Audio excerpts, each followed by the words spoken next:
Voilà, nous allons poursuivre sur ce sujet qui est celui de cette année, les raisons du divorce entre l'Église et la synagogue. Bon, donc je disais que les deux dernières séances, nous avons vu deux choses. La première, c'est que l'Église ancienne, dans sa première période, c'est-à-dire jusqu'à la conversion de Corneille, combien d'années après la Pentecôte de Jérusalem, nous ne le savons pas au juste, mais une bonne dizaine d'années vraisemblablement. Cette Église ancienne était uniquement composée de Juifs. Et pourtant, nous avons vu que très vite, dans l'Église ancienne, dans cette Église entièrement juive, il y a eu des forces centrifuges, des forces de division. C'était le cas notamment entre ce que le livre des Actes appelle les Hébreux, c'est-à-dire les gens qui étaient originaires du Moyen-Orient, c'est-à-dire d'Israël bien sûr, de Syrie aussi, et des pays totalement limitrophes, qui étaient de langue hébraïque, c'est-à-dire hébreu pour ce qui concernait ceux qui étaient résidents dans le pays d'Israël, éventuellement pour ceux de Syrie, araméen. Mais c'était deux langues proches qui pouvaient se comprendre l'une l'autre. Et puis les hellénistes, qui étaient au contraire des juifs de langue grecque, qui eux venaient de plus loin, qui venaient de la diaspora, et dont certains s'étaient établis à Jérusalem. Ce courant helléniste, auquel appartiennent les sept, c'est-à-dire les diacres, dont Étienne en particulier semble avoir été le chef de file, ont été les premiers à se tourner vers les païens. Et cette ouverture aux païens est ce qui a fait problème, finalement, entre l'Église ancienne et le judaïsme orthodoxe. Nous avons, la dernière fois, vu notamment comment les juifs hellénistiques non croyants en Jésus ont tout fait pour s'opposer au ministère de Paul. Et ceci parce qu'ils considéraient que prêcher l'évangile aux païens risquait de mettre en péril l'identité même du peuple d'Israël. C'était pour eux le point focal. Israël risquait de se diluer. Le message de la Torah risquait de se paganiser. Et pour cette raison même, ils s'y opposaient. Nous verrons la prochaine fois, je pense, que lors de la conférence de Jérusalem, qui nous est rapportée dans le chapitre 15 du livre des Actes, certains juifs croyants en Jésus avaient les mêmes craintes et les mêmes appréhensions que ceux qui ne croyaient pas. Et il faut bien admettre que les appréhensions de ces gens-là n'étaient pas entièrement dénuées de fondement. Il y a eu, en effet, une paganisation de la Torah à partir du moment où l'ouverture aux païens a eu lieu.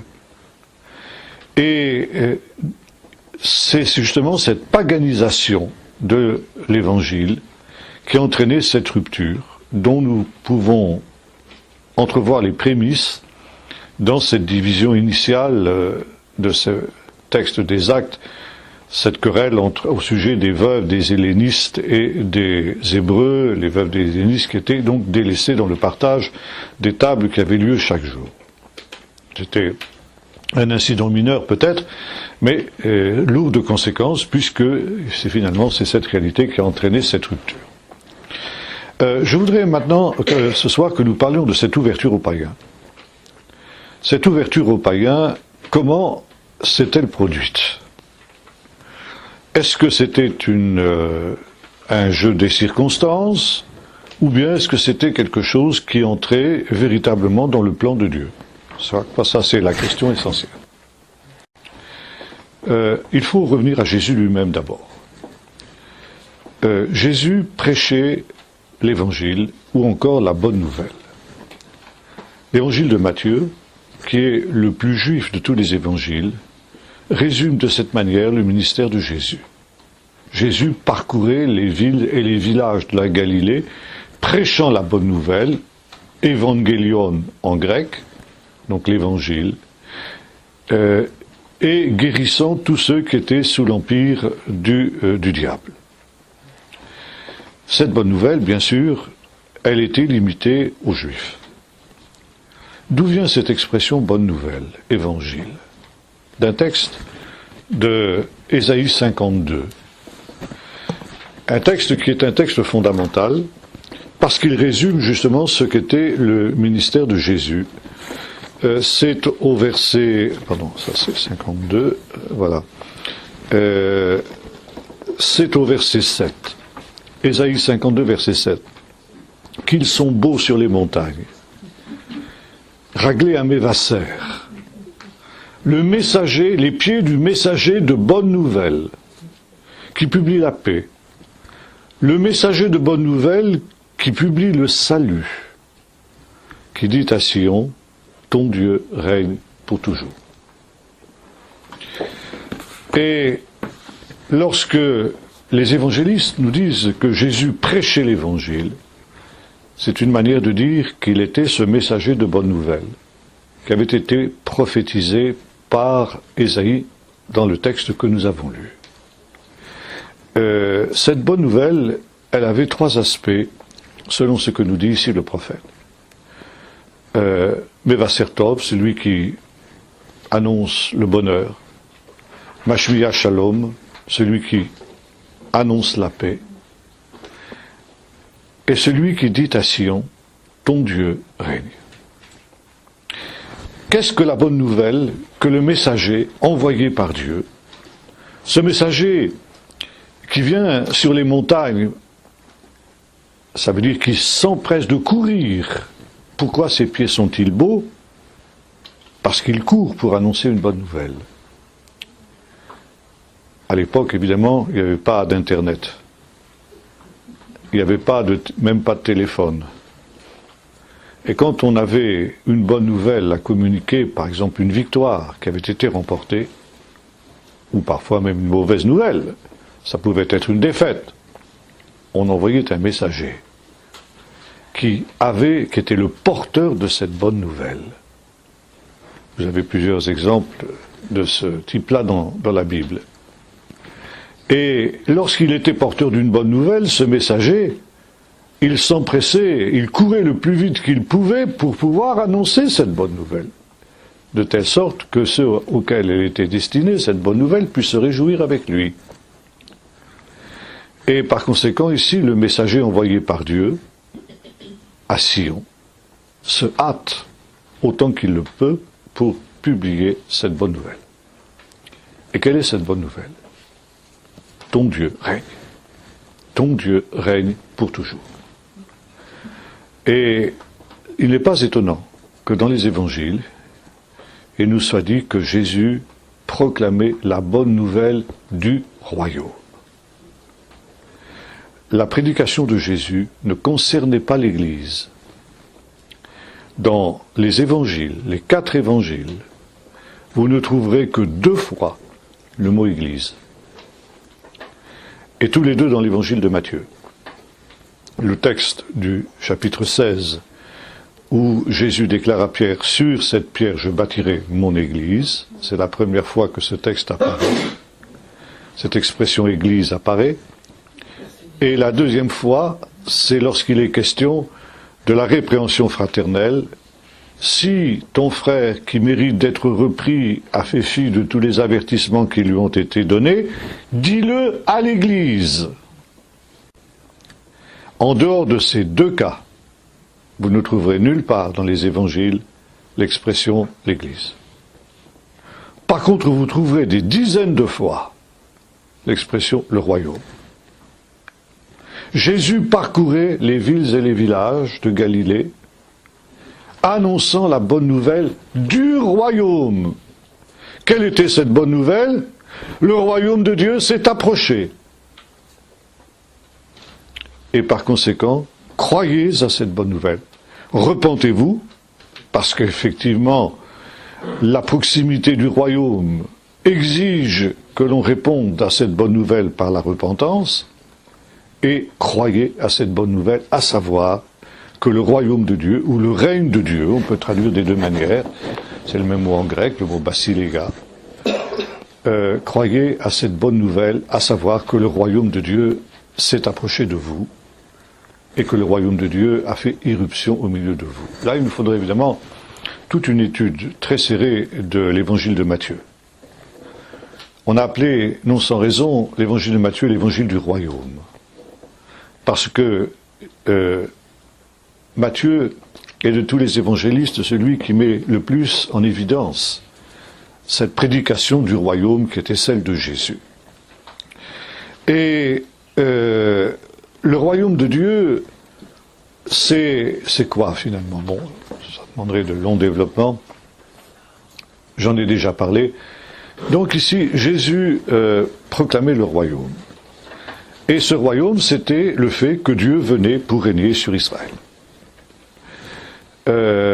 C'était ce que l'ange Gabriel avait annoncé à Marie, à savoir que ce fils qui allait naître d'elle régnerait sur la maison d'Israël et sur le trône de David, s'assirait sur le trône de David et régnerait sur la maison d'Israël à perpétuité. Donc c'était quelque chose, l'évangile, c'est quelque chose qui concerne avant toute chose Israël.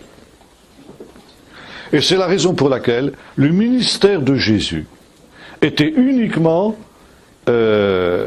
consacré à Israël.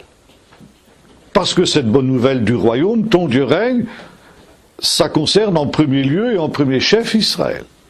Israël qui était sous la domination de peuples ennemis depuis la déportation de Babylone, à part la courte période des Asmonéens, avait été sous le joug de ces nations, et la bonne nouvelle, c'était que le Seigneur allait redonner à Sion la grandeur qu'il lui avait promise par l'intermédiaire des prophètes et par l'intermédiaire des patriarches. Donc c'était quelque chose de très réaliste et c'était quelque chose de très concret. Bon. Au-delà, le royaume, évidemment, il avait cet aspect national et puis il avait aussi un aspect universel. Ça, justement, c'est ce qu'on va voir ce soir. Ces deux aspects qui ne sont pas contradictoires mais complémentaires. Et c'est précisément parce que ce royaume a ces deux dimensions, une dimension nationale qui concerne le peuple d'Israël et une relation universelle qui concerne toutes les nations, qu'il y a eu cette ouverture aux nations. Elle était implicite dans le message de Jésus, même si Jésus lui-même s'est cantonné, comme il le rappelle, uniquement aux brebis perdues de la maison d'Israël. Maintenant, le Messie, ça veut dire le roi d'Israël, le roi qui est oint. C'était un résumé de cette expression. Le Messie, pour préparer la venue de ce royaume, avait entre autres mission, celle d'être un rassembleur. Notamment de rassembler le peuple d'Israël. Le peuple d'Israël avait connu donc la diaspora, les exils successifs auxquels il avait été soumis, et les prophètes avaient annoncé que la rédemption, la venue du règne de Dieu, serait précédée par le rassemblement des exilés dans leur pays. Ça, c'est un thème qui est central dans toute la Bible, qu'on ne peut pas écarter. La venue du royaume doit être précédée par le rassemblement des exilés. Et qui est le rassembleur des exilés? C'est le Messie.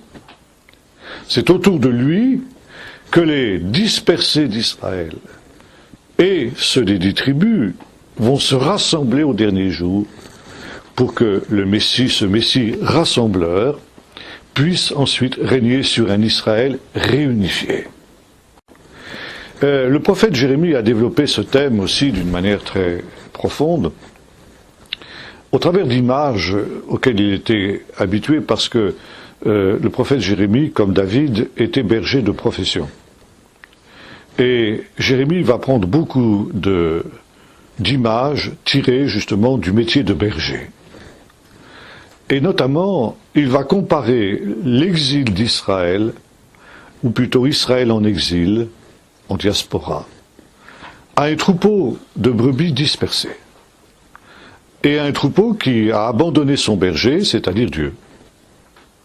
Et c'est la raison pour laquelle les brebis sont errantes. Le peuple d'Israël est un peuple errant, qui est en proie à toutes sortes de prédateurs, comme les brebis peuvent l'être si elles n'ont pas de berger. Et ces prédateurs sont évidemment les nations. Maintenant, le prophète envisage un temps où ces brebis dispersées seront à nouveau rassemblées. Et elles seront rassemblées autour de l'Éternel et autour de son Messie. Et lorsque aura lieu ce rassemblement des brebis perdues de la maison d'Israël, alors le règne de Dieu pourra s'instituer non seulement pour Israël, mais également sur toutes les nations. Et Jésus a souvent repris ce thème. C'est un des thèmes les plus connus d'ailleurs dans la tradition chrétienne. Il a été souvent représenté dans l'iconographie chrétienne, par exemple dès la période des catacombes, l'image du bon berger. Vous connaissez ça dans Matthieu 15, le berger qui a 99 brebis, et il y en a une, il a 100 brebis plutôt, et une s'égare. Et il pourrait dire, bon, il y en a 99 autres, qu'est-ce que ça peut bien me faire qu'une de ces 100 brebis soit perdue. Mais cette brebis est tellement précieuse à ses yeux qu'il abandonne les 99 brebis et il va à la recherche de celle qui est perdue. Il la met sur son épaule quand il l'a trouvée dans la joie. Et ça, vous l'avez vu certainement de très très nombreuses représentations iconographiques de cette scène. Vous retrouvez ce thème aussi dans l'évangile de Jean, au chapitre 10, où Jésus déclare, parmi les 7 « je suis » qui jalonnent l'évangile de Jean, « je suis le bon berger », et le bon berger donne sa vie pour ses brebis. Et à la fin de cette parabole du bon berger, dans l'évangile de Jean, chapitre 10, Jésus déclare ceci, « J'ai encore d'autres brebis qui ne sont pas de cette bergerie. Ces brebis-là, il faudra aussi que je les ramène, de telle sorte qu'il n'y ait plus qu'un seul troupeau et un seul berger. » Et là, Jésus fait allusion au rôle qui lui est confié par son Père, celui d'être le rassembleur des brebis perdues de la maison d'Israël. Et lorsque Jésus intervient une seule fois dans son ministère en faveur d'une non-juive, la femme cananéenne, dont la fille était possédée d'un démon, et lorsque cette femme l'implore, Jésus, pendant tout un temps, ne lui répondra pas, ne fera même pas attention à elle. Et lorsque, enfin, il se décide à parler, c'est pour déclarer ceci, « Je n'ai été envoyé qu'aux brebis perdues de la maison d'Israël. » Par conséquent, les païens n'ont rien à voir dans l'évangile tel que Jésus le prêche. Pour l'heure, attendez, c'est comme ça qu'on peut le conclure. Maintenant, cette allusion, justement, nous montre comment Jésus concevait son ministère. Ramener à Dieu les brebis perdues de la maison d'Israël. Par conséquent, la priorité qui était la sienne, c'était son peuple, le peuple d'Israël. Et Jésus allait notamment vers ce qu'il appelle les brebis perdues, c'est-à-dire les marginaux, les pécheurs, les péagers, les publicains, les prostituées, les gens de mauvaise vie, au grand scandale des gens religieux de son temps. Mais, ce faisant, Jésus accomplissait ce qu'était sa mission de Messie, être les rassembleurs du peuple, et faire en sorte que ces brebis perdues, à cause du péché ou à cause de l'œuvre de l'adversaire, puissent être réintégrées au sein du peuple d'Israël. Alors que la doctrine des pharisiens, pérouche en hébreu, pérouche, ça veut dire séparer. Les pharisiens, ce sont ceux qui se séparent. Et qui se séparent en particulier des pécheurs. Et pour un pharisien, avoir contact avec un pécheur ou une pécheresse, c'était une occasion de se souiller. c'est une des raisons pour lesquelles, dans la fameuse parabole du bon samaritain, le sacrificateur et le lévite qui voient l'homme qui a été attaqué par les brigands couché et ayant besoin de secours passent outre. Parce que cet homme, d'abord, il est couvert de sang. Le sang, c'est quelque chose qui souille. Puis deuxièmement, il est là. Pourquoi? Qu'est-ce qui lui est arrivé? On ne le connaît pas, ce bonhomme-là. Est-ce que c'est pas un pécheur? Si je m'occupe de lui, est-ce que je ne vais pas être souillé? Lorsque Jésus entre dans la maison d'un pharisien qui l'a invité, et que vient cette femme pécheresse, cette prostituée, avec un vase de grand prix, et qui se met à découvrir les pieds de Jésus, à le toucher, vous vous rendez compte? Jésus se laisse toucher par une prostituée, une femme impure. Impure parmi toutes les femmes impures possibles. C'est la pire des impuretés à laquelle on puisse rêver pour un juif. Et tout pharisien, et notamment le pharisien qui a reçu Jésus, aurait évité tout contact avec cette femme, qui était connue pour ce qu'elle était dans le village. Et voilà que Jésus se laisse faire. Scandale. Bon. Et Jésus, ensuite, au moment de l'appel de Lévi, Matthieu, va aller manger avec ces publicains, qui eux sont des voleurs, des tricheurs, des gens qui gonflent les notes d'impôts qu'ils ont à prélever sur les contribuables, et qui se mettent la différence dans la poche, bien sûr. Tout le monde le sait. Alors on considère ces gens-là aussi comme des gens impurs. Pas de contact avec de pareilles personnes. Et manger avec quelqu'un, dans la tradition orientale, pas seulement juive d'ailleurs, n'est-ce pas?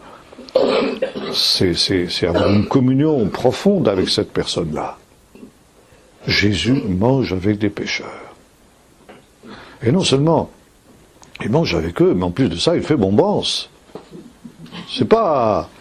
Il mange pas une demi-sardine et puis un verre d'eau, hein. Il fait bombance. Alors que les disciples de Jean jeûnent.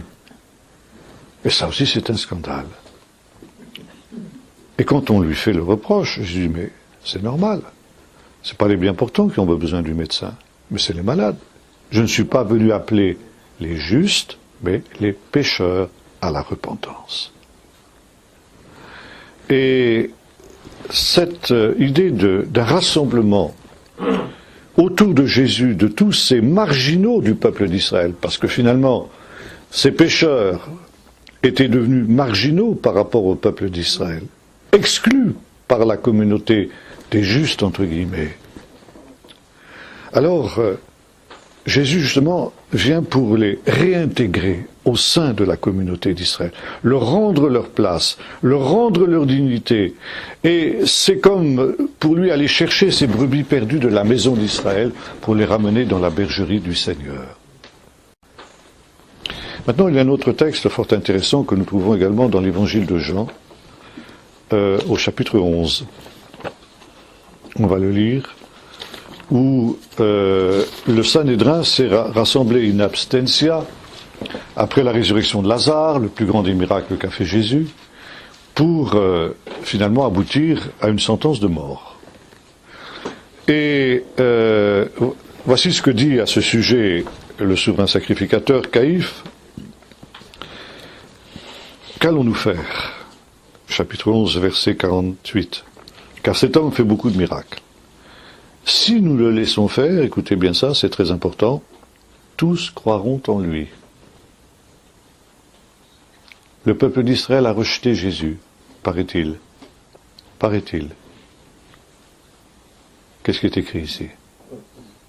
Tous croiront en lui. Ça veut dire que le peuple d'Israël était au contraire sur le point de reconnaître Jésus comme le Messie. Et les quelques adversaires que Jésus avait au sein du peuple d'Israël, notamment les grands prêtres qui étaient des Sadducéens, n'acceptaient pas que Jésus soit reconnu comme le Messie, parce que d'abord, eux, ça voudrait dire qu'ils auraient été mis de côté. D'abord, leur autorité était balayée. Et deuxièmement, comme le dit ici Caïphe, les Romains viendront nous enlever notre lieu saint, notre nation. L'un d'eux, Caïphe, qui était souverain sacrificateur cette année-là, leur dit, vous n'y entendez rien. Vous ne vous rendez pas compte qu'il est avantageux pour vous qu'un seul homme meure et que le peuple et que la nation entière ne périssent pas. Et voilà maintenant le commentaire de Jean. Il ne dit pas cela de lui-même, mais étant souverain sacrificateur cette année-là, il prophétisa que Jésus devait mourir pour la nation, ça veut dire pour le peuple d'Israël. Et voilà la chose importante. Et non seulement pour la nation, mais aussi de réunir en un seul corps les enfants de Dieu dispersés. Jésus, Messie, donc rassembleur.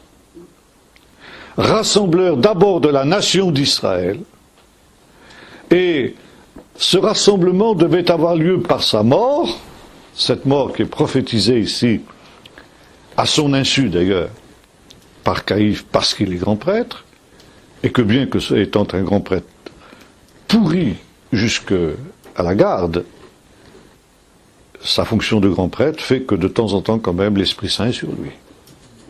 Et là il prophétise, à son insu, sans s'en rendre compte, sans que personne ne s'en rende compte, que Jésus doit mourir pour que le peuple d'Israël puisse être rassemblé, comme ces brebis dont Jérémie avait prophétisé le rassemblement au temps de la fin, et que, au-delà du peuple d'Israël, des enfants de Dieu, sous-entendu des nations, seraient également agrégés à ce rassemblement.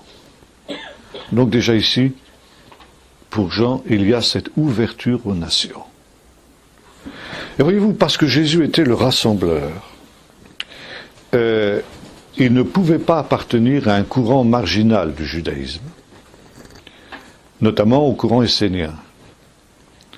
Encore aujourd'hui, on entend cette fable de temps en temps que Jésus était un essénien, que le christianisme est issu de l'essénisme, etc. Bon, une des raisons pour lesquelles c'est impossible, c'est que le courant essénien était un courant marginal, sectaire, au sein du judaïsme. Et si Jésus avait été un essénien, Caïphe n'aurait pas pu parler comme il l'a fait. Si nous laissons faire, tout le peuple croira en lui. Et Jésus devait donc automatiquement, pour être ce rassembleur qu'il avait à être en tant que Messie, il devait forcément être quelqu'un qui était dans le courant essentiel du peuple d'Israël, le courant spirituel. Et ce courant spirituel était le courant pharisien. Et bien que Jésus ait eu de grandes controverses avec les pharisiens, comme l'Évangile nous le montre, le courant pharisien était celui dont Jésus était le plus proche. Et ce n'est pas étonnant non plus ce soit celui avec lequel il ait eu le plus de controverses, parce que c'est souvent avec ceux avec lesquels on est les plus proches qu'on a le plus de controverses. Qu'est-ce que Jésus reproche en fait aux pharisiens? Bon, leur hypocrisie, d'accord. Bon, ils n'étaient pas plus hypocrites que nous, après tout. Mais ce que Jésus leur reproche, c'est leur indécision.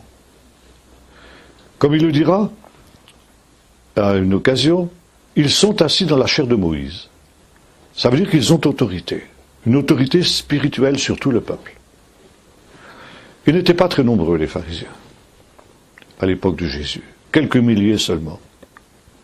Mais leur autorité était presque universellement reconnue par le peuple. Et après la destruction du temple, nous aurons l'occasion d'y revenir, c'est eux qui vont prendre la direction du judaïsme, et jusqu'à nos jours. Et je me souviens de ce rabbin qui intervenait un jour dans une rencontre judéo-chrétienne, qui s'est présenté en faisant scandale, en disant « Je me présente devant vous aujourd'hui comme un pharisien ». Eh oui. Le courant pharisien était le courant dominant, le courant majoritaire. Et Jésus reconnaît cette autorité aux pharisiens. Ils sont assis dans la chair de Moïse. Faites tout ce qu'ils vous diront. Après, ce qu'ils font eux, c'est autre chose. Mais ce qu'ils enseignent est juste, exact. Jésus l'approuve et le confirme.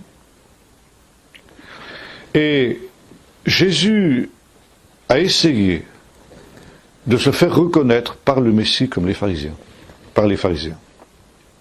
Car si les pharisiens reconnaissaient Jésus comme le Messie, tout le peuple l'aurait fait, à cause de l'autorité que les pharisiens avaient sur le peuple. Or, les pharisiens ne savaient trop que penser de Jésus. Vous retrouvez ça, par exemple, aussi dans le livre des Actes, avec l'histoire de Gamaliel. Bon, est-il véritablement le Fils de Dieu, le Messie, ou ne l'est-il pas? Alors, il y avait ceux qui répondaient d'une manière très résolue, non, il n'est pas. Parce qu'il viole le Shabbat, parce qu'il ne respecte pas exactement tous les préceptes qui sont les nôtres, etc. Et puis, il y avait des gens comme Nicodème, comme Joseph d'Arimathée, qui étaient pharisiens, comme Gamaliel d'une certaine manière, qui eux disaient oui, ben Jésus est ce Messie que nous attendons. Et puis entre ces deux courants, il y avait ceux qui hésitaient. Attendons, où est ainsi? Et en fin de compte, les pharisiens ne se sont jamais prononcés officiellement sur la messianité de Jésus. Et c'est ce que Jésus leur reproche. Parce qu'ils ne se sont pas prononcés, alors ils ont permis aux Sadducéens, leurs adversaires, de mettre la main sur Jésus, de le mettre à mort. Mais ça aussi, c'était quelque chose qui était prévu, c'était quelque chose qui était annoncé, c'était quelque chose qui devait arriver et se produire. Donc ça entrait dans le plan de Dieu. Donc toute cette question du royaume de Dieu, du mouvement de Jésus, était effectivement un problème interne au judaïsme.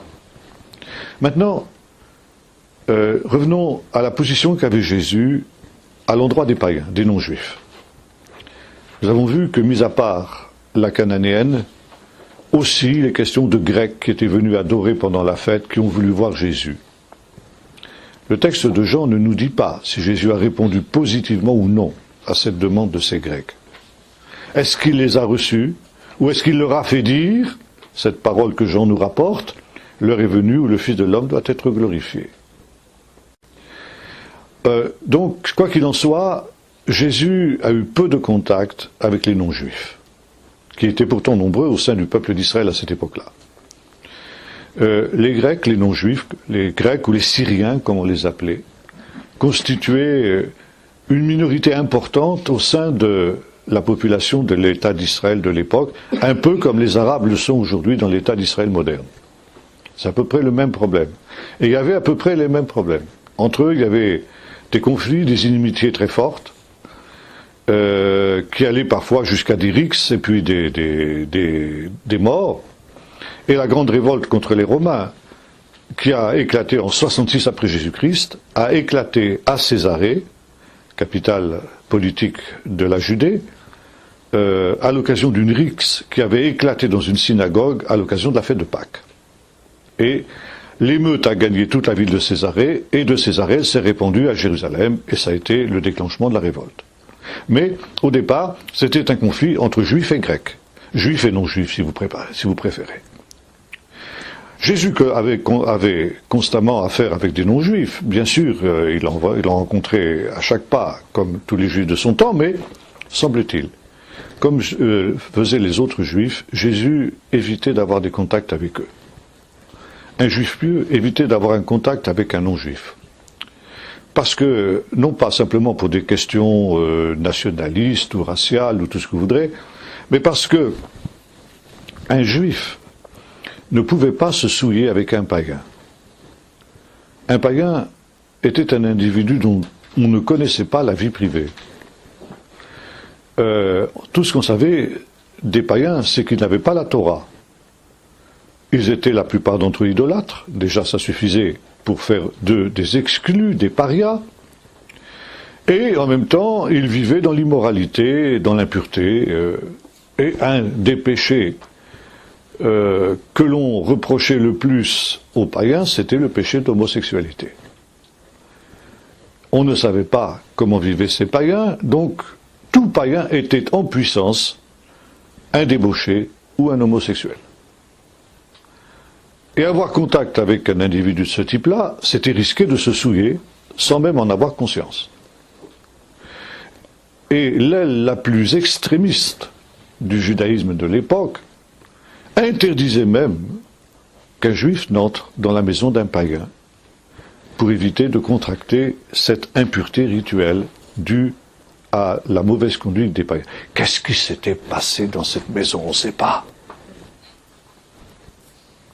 Est-ce qu'il y avait des prostituées qui étaient venues dans cette maison? Est-ce qu'il y avait des homosexuels? On ne sait pas. Alors, on n'entre pas. Et vous vous souvenez que beaucoup plus tard, ce sera le dilemme de Corneille. Plutôt de Pierre, quand il sera invité à entrer dans la maison de Corneille. Pour que Pierre accepte d'entrer dans la maison de ce païen, il faut que Dieu le convainque et lui envoie cette fameuse vision des animaux impurs. Et quand il entre dans la maison de Corneille, Pierre déclare ceci. Les premiers mots qu'il déclare, ce sont les suivants. Vous savez qu'il est interdit à un juif d'entrer dans la maison d'un païen, mais Dieu m'a appris à ne considérer aucun être humain comme souillé ou impur. Cette leçon, elle était toute fraîche dans l'esprit de l'apôtre Pierre. Elle datait de quelques heures seulement. Mais voyez-vous, Pierre appartenait à cette aile la plus intransigeante du judaïsme, qui refusait d'entrer dans la maison d'un païen. On appelait ça, pour ne pas contracter, une impureté de tuilage. C'est le mot qu'on employait. Et ça veut dire que, vraisemblablement, Jésus, en tout cas, ne s'était jamais opposé à cela. Nous avons un autre épisode qui va dans le même sens, dans l'Évangile. C'est l'affaire du centurion de Capernaum. C'est amusant, dans le Nouveau Testament, les centurions sont toujours des gens très très bien vus par le Nouveau Testament. Il y a Corneille, le centurion dont nous venons de parler, mais dans l'Évangile aussi, il y a des centurions qui sont présentés d'une manière très positive. Le premier, c'est le centurion de la garnison qui se trouvait à Capernaum. Capernaum était une ville frontière, donc il y avait une garnison militaire, force de police qui veillait au maintien de l'ordre et à ce que, il n'y ait pas de trafic qui se passe entre les deux États, ceux dont il passe et ceux de Philippe. Et, comme Corneille d'ailleurs, ce centurion de Capernaum, dont nous ignorons le nom, à l'inverse de Corneille, était ce qu'on appelle un craignant Dieu. Ça veut dire un de ces Romains dont nous avons parlé la dernière fois, qui s'était tourné vers le Dieu d'Israël et qui avait abandonné l'idolâtrie. Et cet homme était tellement favorable au peuple juif que de ses deniers, il avait construit la synagogue de Capernaum. Pas celle que vous pouvez voir, la très belle synagogue qui date de l'époque byzantine, mais une synagogue un peu plus modeste dont on a remis en évidence les fondements qui sont sous ceux de la synagogue du VIe siècle. Ça prouve que c'était un homme qui avait une grande sympathie pour le peuple d'Israël. Et voilà, vous connaissez l'histoire, son serviteur est malade, et il envoie des soldats sous ses ordres vers Jésus pour demander à Jésus de venir le guérir. Jésus se met en route pour se rendre dans la maison du centurion, ce qui prouve que lui, il n'était pas inhibé, comme l'était Pierre, par l'impureté de tuilage. Mais le centurion connaissait fort bien les coutumes juives. Et il va envoyer vers Jésus d'autres messagers, en disant, Seigneur, ne prends pas la peine d'entrer sous mon toit, parce que je suis un homme pécheur. Mais dis un mot, et mon serviteur sera guéri. Ça veut dire, cet homme a une telle délicatesse qu'il veut ménager les sentiments qui pourraient être ceux de Jésus. Il ne sait pas exactement quelle est la position de Jésus sur cette question de l'impureté de tuilage, mais il sait qu'il est un païen et potentiellement un être impur pour les Juifs, bien que, selon Luc, la délégation qui a été vers Jésus était aussi accompagnée de Juifs de l'endroit qui lui ont dit ceci, il est digne que tu lui accordes cette grâce parce qu'il aime notre nation Et c'est lui qui a construit notre synagogue, c'est comme ça que nous savons qu'il a construit la synagogue. Mais cet homme ne veut pas mettre Jésus dans l'embarras. Et il ne veut pas l'obliger, ne serait-ce que au vu de ceux qui pourraient éventuellement juger Jésus, si Jésus entrait dans la maison de ce païen. Des gens qui auraient peut-être les mêmes scrupules que ceux qu'avait Pierre, jusqu'au moment où il a eu cette vision des animaux. Il dit, non, n'entre pas chez moi, je suis un homme impur, je le sais, alors dis un mot et mon serviteur sera guéri. Et Jésus admire la foi du centurion. Et il déclare ceci, même en Israël, je n'ai pas vu une aussi grande foi. C'est pourquoi, je vous le dis, il en viendra de l'Orient, de l'Occident, du Nord et du Sud. Ils se mettront à table avec Abraham, Moïse et tous les apôtres dans le royaume de Dieu, mais des fils du royaume seront jetés en dehors de ce royaume de Dieu. Et voyez-vous ici, Jésus a cette vision de l'universalisme de cette bonne nouvelle, de cet évangile, de ce royaume de Dieu. Jésus ici fait allusion au banquet eschatologique qui au dernier jour marquera cette venue définitive du royaume de Dieu. Et sans la tradition juive, ce banquet eschatologique sera présidé par Abraham lui-même. Vous retrouvez ça dans la parabole du mauvais riche et de Lazare, où Lazare est assis dans le sein d'Abraham, c'est-à-dire à la place d'honneur du banquet eschatologique.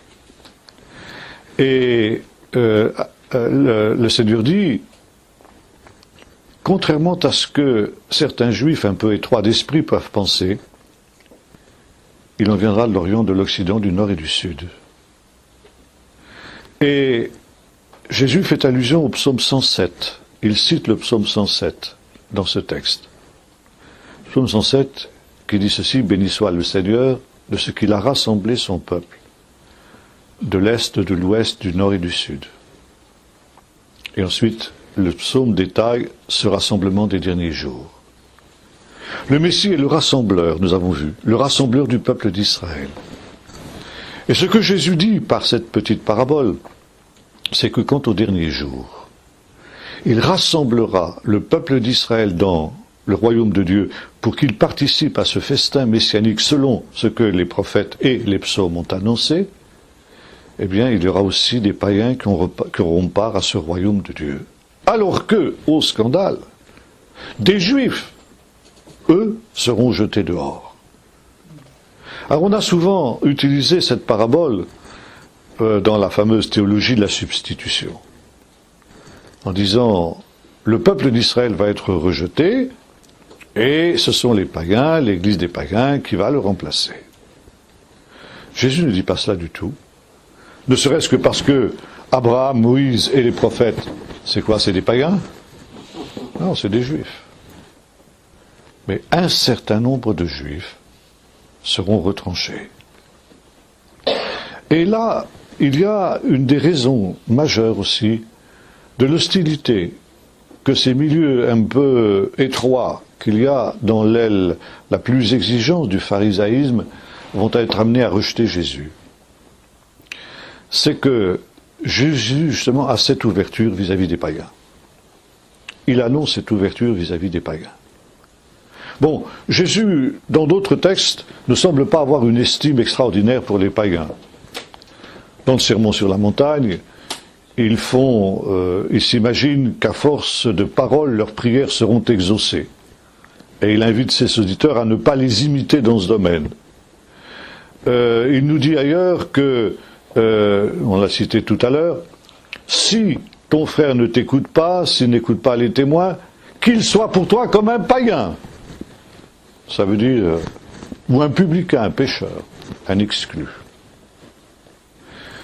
Et puis, quand les pharisiens, certains pharisiens, font du prosélytisme en milieu païen, ils disent, mais Jésus leur dit, mais quand vous avez fait un prosélyte du milieu des païens, vous en faites un fils de la géhenne 10 fois plus que vous. Donc Jésus n'avait pas toujours une grande estime vis-à-vis des païens. Mais pour lui, les païens étaient également des exclus. Et par conséquent, comme il était le Messie, chargé d'aller recueillir les brebis perdues, il ne pouvait pas se désintéresser des païens. Bon, il allait en priorité vers les brebis perdues de la maison d'Israël, on l'a vu. Les publicains, les prostituées, les péagers, les gens de mauvaise vie, et tout ce qu'on voudra. Les femmes aussi. Les femmes étaient considérées comme des êtres inférieurs à cette époque-là. Et Jésus, donc, avait des contacts avec les femmes, toujours bien sûr très purs, ça n'avait rien à voir dans ce domaine-là, mais des contacts avec des femmes qui faisaient scandale. Je pense par exemple, je parlais tout à l'heure de la prostituée qui lui avait loin ses pieds avec ce parfum de Grand Prix. Il y a aussi la femme adultère, dont il est question dans l'évangile de Jean. Il y a l'entretien de Jésus avec la femme samaritaine, où quand les disciples reviennent et voient Jésus parler avec une femme, ils sont étonnés. C'est très mal vu dans la société de l'époque pour un homme de parler librement avec une femme. Il n'y a pas seulement les femmes, il y a les enfants aussi. Les enfants sont aussi considérés comme des êtres inférieurs.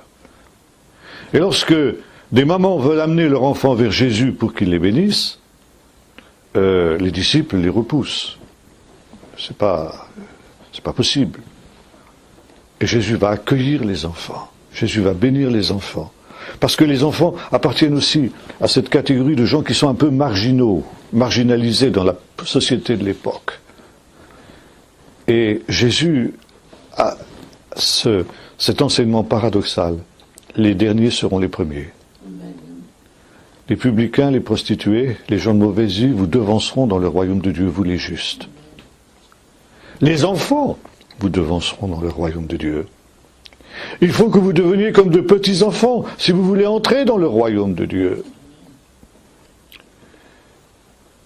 Et aussi les païens.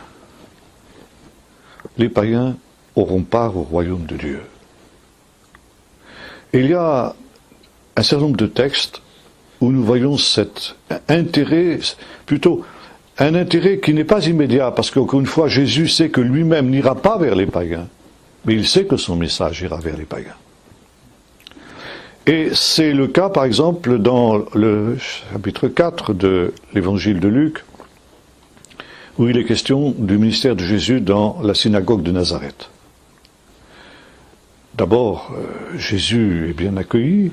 Il lit le texte du jour, le texte de la Haftara, ça veut dire la lecture des prophètes du jour, qui est le chapitre 61 d'Ésaïe, l'Esprit du Seigneur est sur moi, et loin pour, en quelque sorte, manifester la venue du royaume.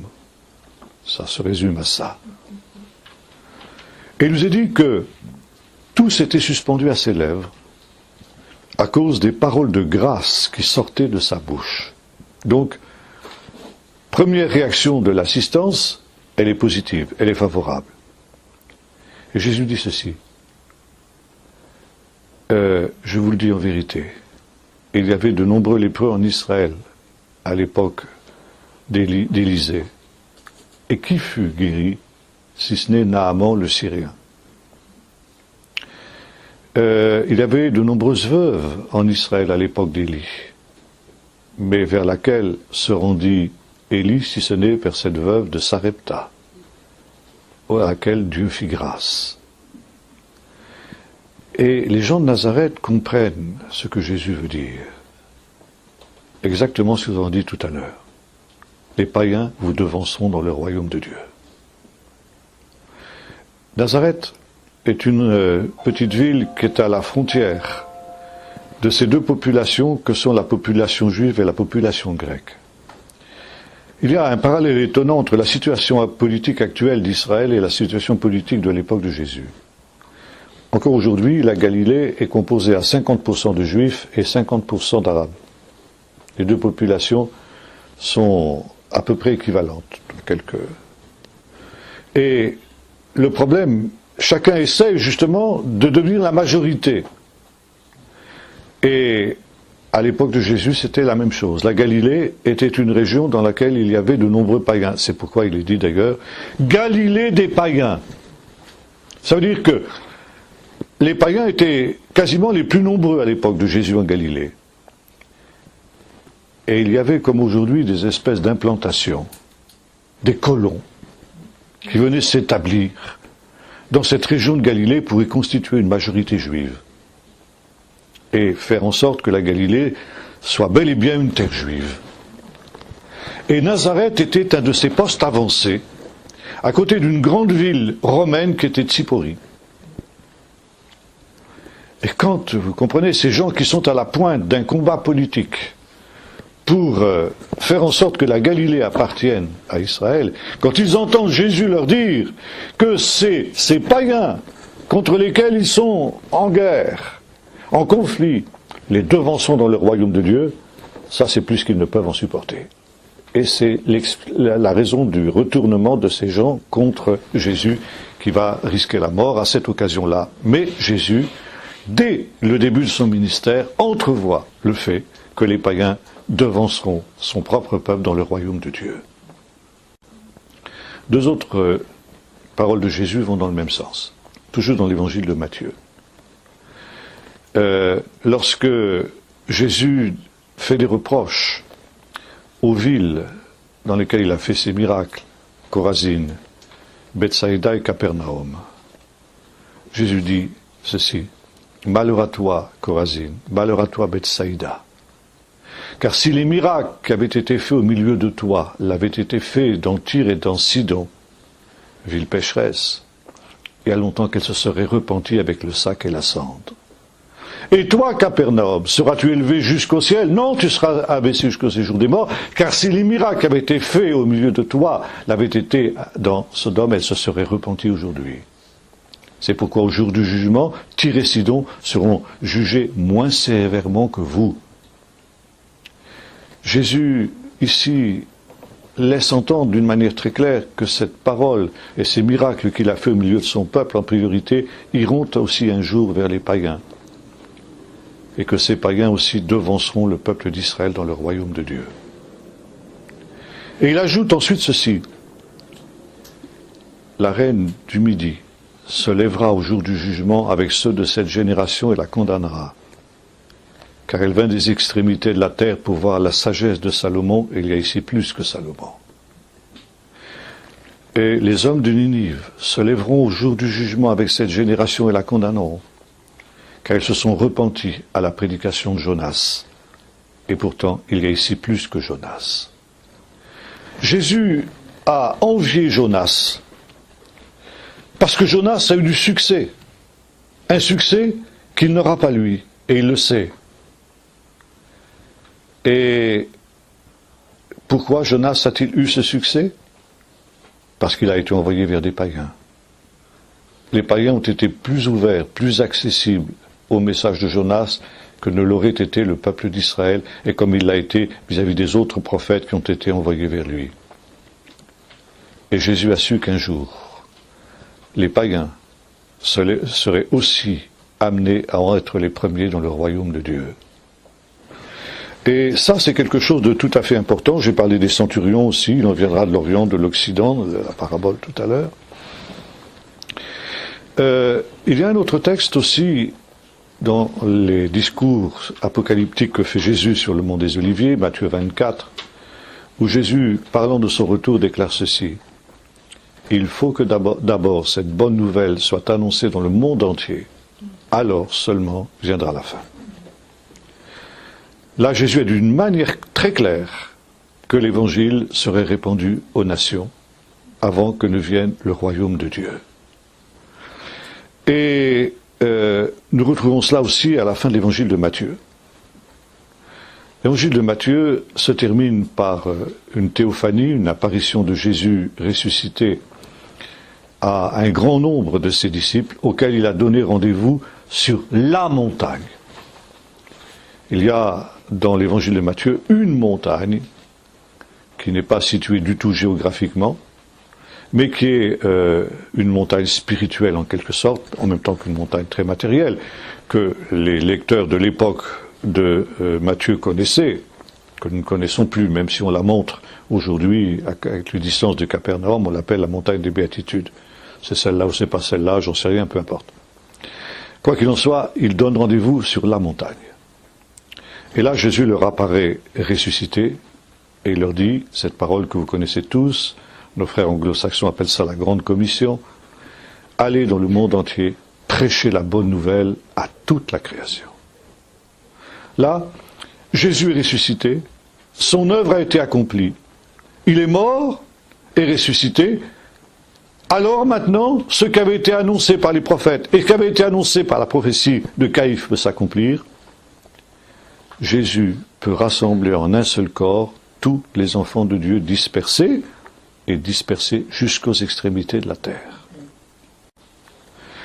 Et alors que l'évangile était réservé aux seuls juifs jusque maintenant, à partir de la résurrection de Jésus, cet évangile va se répandre dans le monde entier. Il n'y a plus d'exclusive, il n'y a plus de barrière, il y a possibilité de voir cet évangile atteindre toutes les nations. Et c'est la condition pour que le règne de Dieu et le rétablissement du peuple d'Israël puissent avoir lieu. Nous retrouvons cette idée aussi dans l'évangile de Luc, au chapitre 24, où Jésus apparaît vivant à ses disciples le soir de Pâques dans la chambre haute, et il leur dit ceci, verset 44, chapitre 24. Puis il leur dit, c'est là ce que je vous disais lorsque j'étais encore avec vous. Il fallait que s'accomplisse tout ce qui a été écrit de moi dans la Torah de Moïse, dans les prophètes et dans les psaumes. Donc, selon l'Écriture. Alors il leur ouvrit l'intelligence pour qu'ils comprennent les Écritures. Il leur dit ainsi, il était écrit que le Messie souffrirait, qu'il ressusciterait d'entre les morts le troisième jour, et que, conséquence de sa mort et de sa résurrection, c'est moi qui l'ajoute, mais c'est sous-entendu, conséquence de sa mort et de sa résurrection, la repentance en vue du pardon des péchés serait prêchée en son nom à toutes les nations, à commencer par Jérusalem. Voyez-vous, le fait central, qu'est la mort et la résurrection de Jésus, ouvre les portes de l'évangile aux nations. Et cette prédication de l'évangile aux nations, elle est prévue, annoncée par Moïse, par les prophètes et par David dans les psaumes. Ce n'est pas quelque chose qui est fortuit, ce n'est pas quelque chose qui résulte de circonstances inattendues, mais c'est quelque chose qui entre de toute éternité dans le plan de Dieu. Et c'est un signe eschatologique. La prédication de l'évangile aux nations est un signe que l'on est dans les derniers temps, est un signe que le royaume de Dieu est proche, même si c'est bien évident que pour que cet évangile atteigne les extrémités de la terre, il faudra du temps. Mais, quelle que soit la durée de ce temps, on est entré dans la période dernière, dans la période eschatologique, celui où le Messie est en train de rassembler de tous les peuples, de toutes les nations, des hommes et des femmes qui lui appartiennent, pour qu'au dernier jour il soit agrégé au peuple de Dieu et il prenne part à ce festin eschatologique dont nous avons parlé tout à l'heure. Maintenant, il y a l'envers du décor. C'est que Jésus est parfaitement conscient du fait qu'à partir du moment où l'évangile va aller vers les nations, il va se paganiser. C'est impossible qu'il en soit autrement. Et c'est un risque à prendre. Et Jésus le prend, ce risque. Il sait bien que les choses se passeront comme ça. Il sait bien, par conséquent, qu'il va y avoir cette cassure entre le peuple d'Israël et l'Église des nations. Alors, évidemment, il va essayer de faire en sorte, et Paul le fera encore plus que lui, de limiter au minimum cette cassure. Mais elle est inscrite dans la grande commission. Aller prêcher la bonne nouvelle à toute la création, ça veut dire cette bonne nouvelle, elle va se paganiser. Ça, c'est quelque chose qui est indispensable. Quoi qu'il en soit, quoi qu'il arrive, eh bien, c'est néanmoins la volonté de Dieu qu'il en soit ainsi. Et cette annonce de l'évangile aux nations est un signe eschatologique. Je voudrais simplement terminer en évoquant une petite anecdote que racontait notre professeur de Nouveau Testament à Jérusalem, professeur Flusser, au sujet d'un de ses collègues, qui disait ceci: quand nous sommes partis en exil il y a 2000 ans, la Bible était le livre d'un seul peuple, le peuple d'Israël. Quand, au bout de 2000 ans, nous revenons dans notre pays, la Bible est le best-seller dans le monde entier et il est le livre de tous les peuples. Et ce n'est pas au peuple d'Israël qu'on le doit, c'est au christianisme. Et cet homme disait ceci: nous sommes obligés, nous, les juifs religieux, de reconnaître que puisque le christianisme a réalisé ce que nous étions censés faire, nous les juifs, selon ce que les prophètes ont annoncé, c'est-à-dire proclamer la Torah, répandre la Torah dans le monde entier, or cela, nous avons été, nous les juifs, incapables de le faire. Et cette religion chrétienne que nous considérons comme une religion maudite a réussi à répandre ce livre dans le monde entier. Nous ne pouvons pas ne pas dire que ce mouvement chrétien n'était pas un mouvement qui venait de Dieu, malgré toutes ses failles et malgré toutes ses lacunes. Vous voyez, c'est quelque chose de très intéressant, parce que là, à cette fin des temps, il y a eu ce mouvement centrifuge et un mouvement centripète aujourd'hui. Et voyez-vous, même les plus honnêtes au sein du monde religieux juif sont obligés de reconnaître qu'il y a dans le christianisme, encore une fois, malgré toutes ses failles, malgré toutes ses déviances, il y a la main de Dieu, il y a l'œuvre de Dieu, comme le disait Gamaliel. Si cette œuvre vient des hommes, elle ne subsistera pas. Si elle vient de Dieu, vous ne pourrez pas la détruire, ne courez pas le risque d'avoir combattu contre Dieu. Alors voilà, si vous voulez, ici, cette ouverture aux nations qui était quelque chose qui était dans le plan de Dieu de toute éternité, et nous verrons la prochaine fois comment concrètement ça s'est réalisé. Voilà, si vous avez quelques questions, on va essayer d'y répondre avant de clôturer. Il y a des personnes qui ont à cœur d'évangéliser et qui, en même temps, quand ils rencontrent des juifs messianiques, les encouragent à rentrer au pays. Bien sûr. Oui, mais est-ce qu'on peut laisser simplement le Seigneur faire, car il convainc les cœurs? Ou bien est-ce qu'on peut justement intervenir et les y encourager? Je pense qu'on peut les encourager, parce que c'est effectivement pour eux maintenant, notamment dans nos pays d'Europe, après ce qui s'est passé ces temps derniers, on ne peut plus en douter, c'est une question de vie ou de mort. Vous savez, on se retrouve dans l'état qui était celui de l'entre-deux-guerres, celui qui a préparé la Shoah. Et là, le Ben Gurion en particulier, qui était le président de l'agence juive à cette période-là, donc le gouvernement provisoire de l'État d'Israël, avait envoyé des émissaires en Europe en disant, écoutez, venez, pendant qu'il en est temps, ce que fait Netanyahou en ce moment, par exemple. Et ceux qui ont répondu à cet appel ont été sauvés. La majorité qui n'a pas répondu à cet appel, ils sont passés dans les camps de la mort. Vous savez, nous ne sommes pas à l'abri de choses semblables. C'est pas parce que la Shoah a eu lieu, qu'on fait des commémorations émouvantes tous les ans, au moment de la libération des camps d'Auschwitz et tout ça, que ça ne se reproduira pas. Oui, vous avez parlé dimanche dernier de l'histoire qu'on écrit. Oui. L'homme écrit l'histoire et Dieu. Ah oui, oui. Oui, il y a une fait avec l'histoire. Oui, c'est ça, avec l'histoire que les hommes, oui. Ok. Donc maintenant, étant donné que on dit que cette déjudaïsation était inscrite au programme. Oui.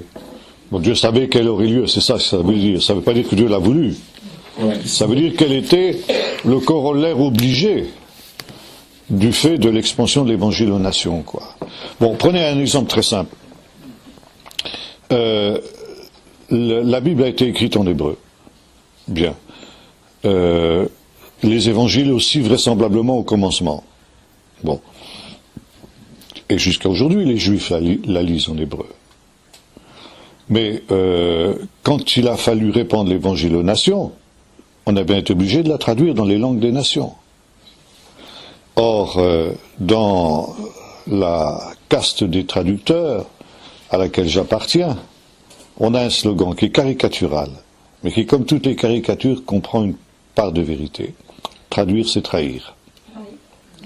Ça veut dire que il y a des textes que vous ne pouvez pas rendre vraiment, quoi.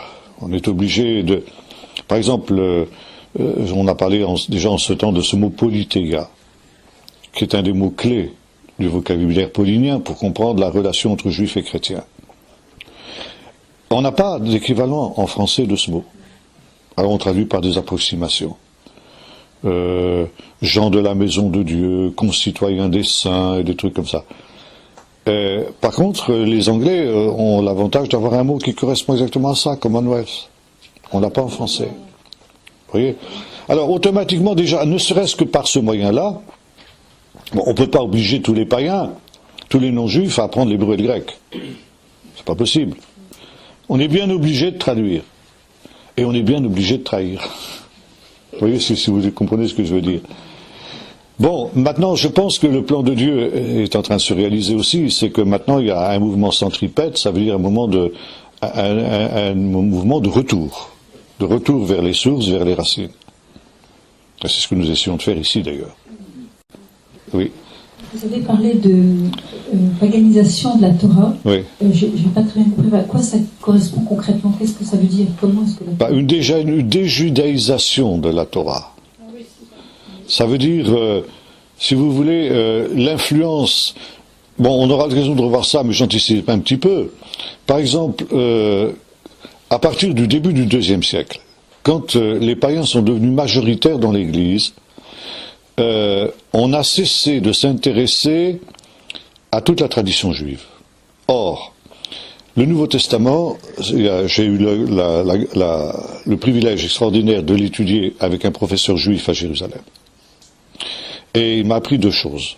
La première, c'est que derrière chaque texte, chaque verset du Nouveau Testament, il y a un texte des Écritures. Et il faut l'identifier.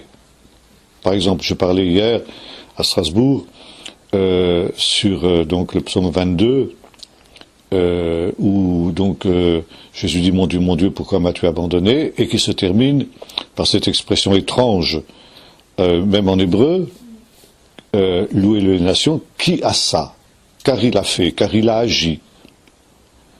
Ça vient un peu comme un cheveu sur la soupe à la fin du psaume. En fait, quand vous le comparez avec la dernière des paroles de Jésus sur la croix, c'est exactement ça. Telestétai, tout est accompli. Vous voyez ? Et alors, il faut essayer de comprendre. Ce mot telestétai, tout est accompli, on l'a mal compris aussi, parce que ça veut dire tout est accompli, donc la Torah est écartée, on n'a plus rien à voir avec la Torah, Jésus l'a accompli pour qu'on n'ait plus à l'accomplir nous. Bon. Or, Jésus ne dit pas du tout ça. Ça veut dire le but a été atteint, le but pour lequel je suis venu a été atteint. C'est ça qu'il a voulu dire. Mais ça, si vous n'avez pas recours au psaume 22, vous ne pouvez pas le voir, vous ne pouvez pas le comprendre. Bon. Donc, identifiez d'abord le texte sous-jacent à l'écriture. Par exemple, on a cité le texte de Luc 24.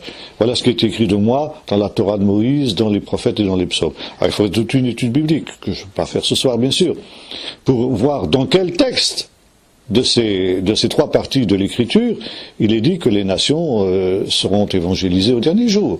Vous voyez mais ce texte nous invite à faire cette étude biblique. Bon.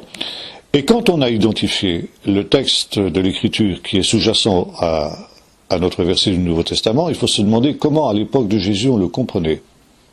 Ça veut dire que ça implique une connaissance de la tradition juive, que les anciens avaient, que les premiers chrétiens avaient, parce qu'ils fréquentaient les synagogues, et qu'ils connaissaient la tradition juive. Je vais vous citer simplement un cas. Dans 1 Corinthiens 10, Paul fait allusion à quelque chose de tout à fait surprenant. Il dit que quand les Israélites erraient dans le désert pendant les 40 ans, il y avait un rocher qui les suivait et ce rocher était le Messie. Dans quel texte de l'Exode ou des livres du Pentateuque vous trouvez cette idée qu'il y avait un rocher qui suivait les Israélites? Nulle part. Vous avez deux épisodes où le rocher a été frappé, il est sorti de l'eau, mais il n'est pas question d'un rocher qui les suivait. Ça, c'est dans la tradition juive. Et si vous ne connaissez pas cette tradition juive, eh bien, vous ne pouvez pas comprendre ce texte. Dans un autre texte, Paul nous dit également le nom des magiciens de l'Égypte qui se sont opposés à Moïse, Janès et Jambres. Vous ne trouverez pas ces noms-là dans l'Écriture. C'est dans la tradition juive. Alors, il faut connaître la tradition, mais à partir du moment où, au IIe siècle, on a coupé l'Évangile de ses racines juives, eh bien on s'est coupé de toutes ces traditions-là. Ça veut dire que des textes entiers du Nouveau Testament nous deviennent incompréhensibles. Et au contraire, on a fait de la philosophie grecque, la philosophie de Platon et d'Aristote, la préparation évangélica, la préparation à l'évangile, qui en réalité est le judaïsme. Alors voilà, ça si vous voulez, ça c'est ça que j'appelle la déjudaïsation de la Torah. Alors, le frère voulait poser une question là. Tu disais, dans l'histoire, Jésus, il ne parlait pas en hébreu, il parlait en araméen. Non, ça c'est pareil, ça c'est quelque chose qui court dans le monde chrétien, mais on sait aujourd'hui que c'est faux, depuis qu'on a la découverte des manuscrits de la mer Morte. Ça veut dire que jusqu'à 1947, on connaissait deux formes d'hébreu, ce qu'on appelle l'hébreu biblique, c'est-à-dire l'hébreu de l'écriture, et puis l'hébreu de la Mishnah à partir du IIe siècle, l'hébreu de la tradition juive justement. Et entre deux, il y avait un vacuum. Et les spécialistes pensaient que pendant cette période, depuis le retour de l'exil jusqu'à la fin, disons à la fin du IIe siècle, l'hébreu n'était plus une langue parlée. L'hébreu était supplanté par l'araméen. Bon. Jusqu'au moment où en 1947 on a découvert ces textes de Qumran qui étaient écrits en hébreu, mais dans un hébreu qui n'était ni l'hébreu biblique ni l'hébreu mishnaïque, et qu'on appelle pour cette raison l'hébreu de Qumran. C'est un hébreu spécial qui n'existe pas en dehors de ces textes-là. Et on s'est rendu compte que cet hébreu dit de Qumran était en réalité l'hébreu qui était parlé en Judée à l'époque de Jésus. C'était l'hébreu que Jésus parlait. Et cet hébreu-là, il est sous-jacent à de nombreux textes du Nouveau Testament, de nombreuses paroles de Jésus. Jésus était bilingue, il parlait à la fois l'araméen et l'hébreu, et on trouve dans les textes du Nouveau Testament des citations de paroles de Jésus qui sont parfois directement en hébreu et directement en araméen. Voyez ? Donc, et c'est très intéressant parce que cet hébreu-là, l'hébreu du Nouveau Testament, c'est l'hébreu de Qumran. Je reviens sur la question de votre sœur. Si j'ai bien compris votre explication, ça veut dire que toute démarche préalable pour bien comprendre, c'est d'abord de comprendre la Torah comme les Juifs la comprenaient. Ça aide beaucoup. C'est pas absolument indispensable, mais ça aide énormément, c'est sûr. Alors vous allez me poser la question, comment faire? Ben c'est pas évident justement, c'est pas évident. Éventuellement, je peux vous recommander quelques bouquins d'initiation dans ce domaine. Ça, je vous en parlerai après si vous voulez. Non, ou tout le monde veut savoir. Bon. Alors il y a un bouquin, un vieux bouquin, qui date de moins 50 ans, mais qui est encore édité, qui est à mon sens un des meilleurs pour l'initiation à la tradition juive. Ça s'appelle le Talmud, tout simplement, et c'est écrit par un certain Cohen, publié chez Payot. Voilà. Payot. Vous trouvez ça dans le Marais, vous trouvez ça partout. Oui, le Talmud. Alors c'est très bien fait, parce que la tradition juive est très difficile à appréhender, parce que ça n'a pas notre logique.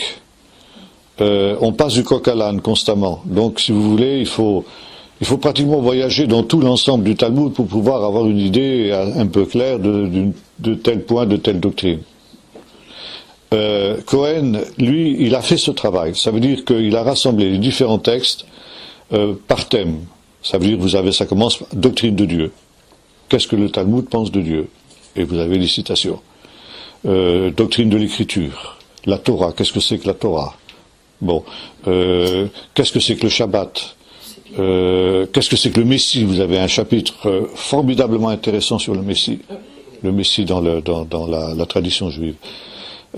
Alors, c'est un bouquin qui est relativement important, mais c'est pas énorme, c'est pas indigeste. C'est bien écrit, et là, ça vous aidera énormément. Moi j'avais une question. Vu que tu disais tout à l'heure, par rapport à la trahison, en traduisant l'écriture, est-ce que ça n'a pas non plus l'impact sur la foi que les gens peuvent avoir? Forcément, s'il y a une incompréhension de la parole, forcément, on peut, je ne sais pas si ça me fait comprendre, on va mal comprendre non seulement les choses de Dieu, mais aussi Dieu. Forcément. Tout à fait. Si on comprend mal la Bible, on n'aura pas une bonne compréhension de Dieu. Tout à fait. Et ça ne jouera pas non plus sur le salut. Non, je ne pense pas, parce que pour ce qui est de la doctrine du salut, c'est suffisamment clair pour qu'on n'ait pas besoin de se référer à la tradition juive. Encore que, par exemple, la notion de nouvelle naissance, vous la trouvez dans le judaïsme. Bon. Mais vous parlez de la foi, par exemple. Et là, de fait, vous avez quelque chose de très intéressant. Quand nous parlons de la foi, nous sommes conditionnés par Pascal, le philosophe français, Blaise Pascal, et sa fameuse histoire du pari. C'est-à-dire que pour Pascal, la foi, c'est quelque chose qui n'est pas démontrable. D'ailleurs, pour la plupart de nos contemporains, c'est pareil. Vous avez la foi, moi je l'ai pas, c'est de la même manière que, ma foi, on a touché le gros lot, on n'a pas touché le gros lot à la loterie, quoi. C'est un peu l'idée, quoi. Bon. Et finalement, la foi, c'est quelque chose de tout à fait irrationnel, c'est quelque chose de tout à fait indémontrable. Donc on parie. Et Pascal nous dit, tu as intérêt à parier pour, parce que si c'est vrai, tu gagnes tout. Si c'est faux, tu perds rien. Donc finalement, tu as intérêt à parier dans le bon sens. Bon.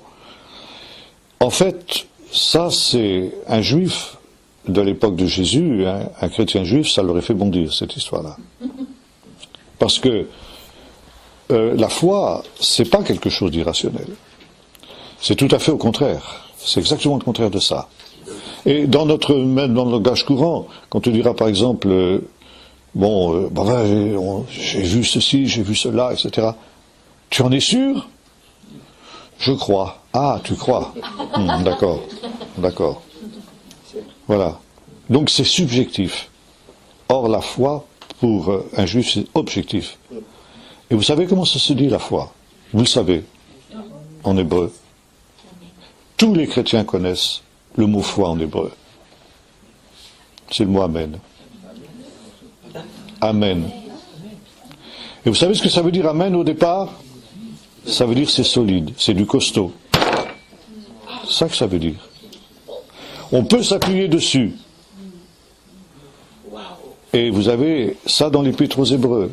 La foi est une démonstration des choses qu'on ne voit pas. C'est une certitude.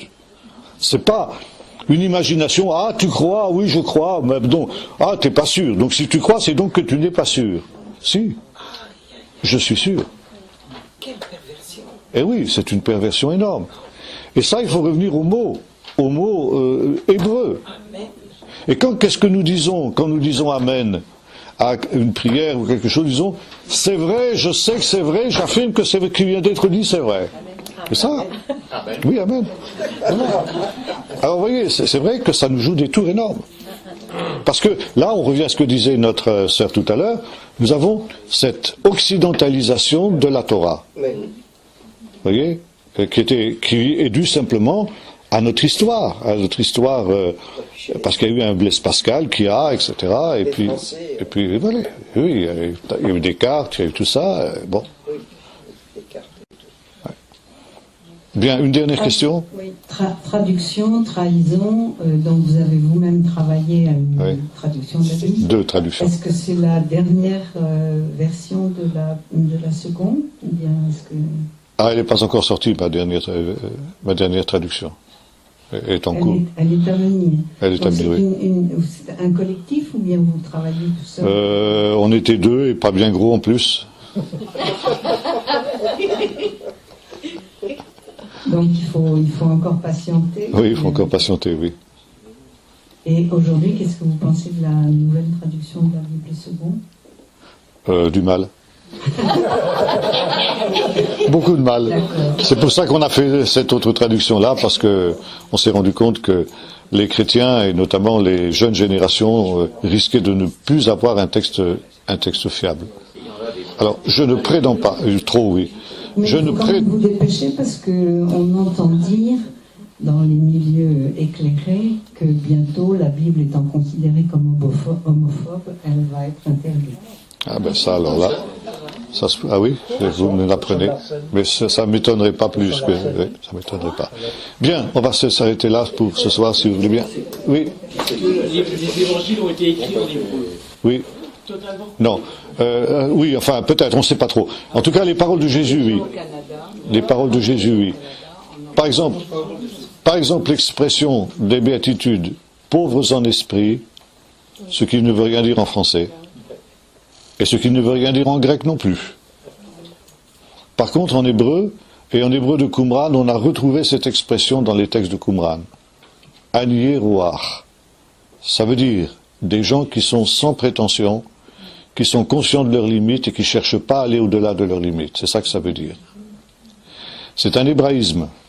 Et alors, ce qui est remarquable, c'est que ceux qui ont traduit en grec les paroles de Jésus, les ont transcrites littéralement, les ont traduites mot à mot, même si elles devaient être incompréhensibles pour leurs lecteurs. Mais ils avaient un tel respect des paroles de Jésus qu'ils ne se sont pas permis de faire ce que font nos modernes traducteurs avec les fameuses équivalences dynamiques.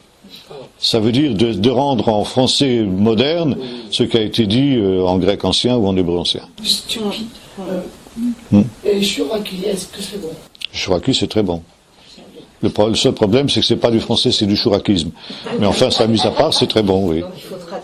Il faut traduire, oui. Excusez-moi, monsieur Decaux, vous avez parlé de plusieurs livres tout à l'heure que vous pouviez recommander. Donc, bon, commencez par celui-là. On peut commencer par celui-là. Quand vous aurez déjà lu celui-là, on en reparlera. Voilà. Bien, oui. Non seulement, je veux dire qu'il y a une parole de Jésus qui dit il n'y a plus de joie à donner qu'à recevoir. Oui. Qu'à recevoir. Oui. Alors je vous invite à prendre un bouquet de mimosa à la sortie. Voilà. C'est cadeau. Et ça c'est ce qu'on appelle un agrapha. Agrapha, ça veut dire une parole de Jésus qui n'est pas contenue dans les évangiles. Eh oui. Vous la trouvez dans aucun évangile. Vous la trouvez citée par Paul. Il y en a plusieurs comme ça. Merci.